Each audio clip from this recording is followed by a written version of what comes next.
guys, and welcome back to this channel. In this video, I'm going to be showing you guys how you can edit your playback settings on Spotify. So to do that, you are just going to select the gear icon. So press on the settings tab, go to playback, and here is where you can sort of edit your playback settings. You can add in a crossfade for up to 12 seconds. You can even have it up to 6 seconds. You can have a gapless playback, auto mix. You can hide unplayable songs, enable audio normalization. You can enable mono audio to make the left and right speakers play the same audio.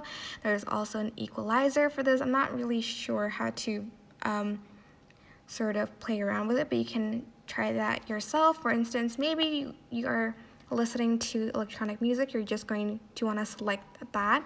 You can even edit it yourself, or you want to bass boost like a song, you can press on that. But I'm just going to select okay, maybe I'll just choose acoustic for mine. And there's also autoplay, etc., that you can edit in these settings. And that is basically it. I hope this tutorial was helpful for you guys. Don't forget to like, comment, share, and also subscribe to this channel if you haven't done that. If you have any questions, just leave it in the comment section down below, and I will try my best to answer them all. Thank you so much for watching. Bye!